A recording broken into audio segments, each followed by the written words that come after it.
Welcome back. Today we are going to introduce section 1. We're going to talk about what is public relations and the history of public relations in this section. At this point you should have reviewed the syllabus for the class and watched video 1.0. It's the intro video to the class. Now watch this video. After you watch this video, read chapters 1 through 4 in the book, and then go along and follow the instructions in the section 1.0 instruction PDF by viewing the websites and the videos. After that, you will be required to provide a response to each discussion question in the section 1 PDF. There's about 8 questions. Then you'll be asked during section 1, the time period for section 1, to respond to at least one of your classmates' responses for each discussion question. So that's in addition to your discussion post to the 8 questions, you will provide at least 8 responses. So you're going to post about 16 times during section 1. 8 of your own responses and then 8 responses to your classmates' discussion posts. After that, take quiz 1 and you're done with section 1. Let's talk about what we will cover in section 1. What makes a good relationship between two people? How do friends become friends? Is it credibility? Is it similarity? Is it time spent together? I ask these questions because public relations is all about relationships. Here's a working definition. The establishment and maintenance of mutually beneficial relationships between an organization and its stakeholder publics.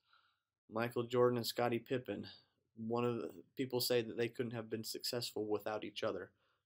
Same for each of these pictures represents a mutually beneficial relationship. Think about that. So in your reading, we're going to first jump into how public relations is different than marketing and advertising. We'll talk about the publicity function of public relations, what we call press agentry. Some people call public relations public affairs. That's really kind of a form of public relations we call government relations. We'll talk about lobbying, issues management, crisis communication. You'll watch some videos about these things. Investor relations, employee relations, and something we call development or advancement. That's really using relationships to fundraise for causes.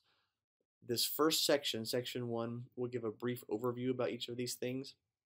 Throughout the semester, we will delve further in depth to each of these topics.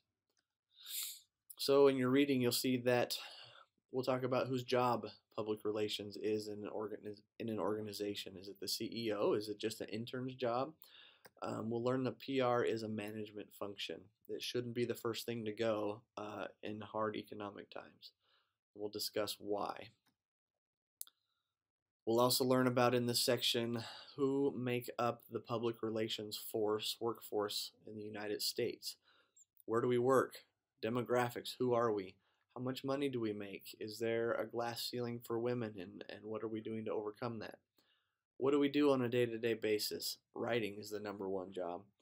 We'll talk about in an increasing global world how PR professionals need to be able to communicate with and build relationships with people of all ethnicities and minority groups. And we'll talk about job titles and roles within an organization that public relations people do. As for me, my writing experience, like many of you probably, I started out working on my high school newspaper as a reporter, advanced to sports editor, and then managing editor. After high school, I also worked as a reporter for not just this paper, but for other newspapers as well, including my college newspaper during my first 2 years of college. And every job since then, after I changed from journalism to public relations, I've had to write. Writing has been the bulk of my work as a public relations person. So get used to it. After we talk about what is public relations, we'll get into the history of public relations and how it's tied to the growth of the press and newspapers, and it's also tied to periods of crisis. In the history of humankind, writing has only been in the last 500 years. That's a long time we went as humans without writing. Now in the last,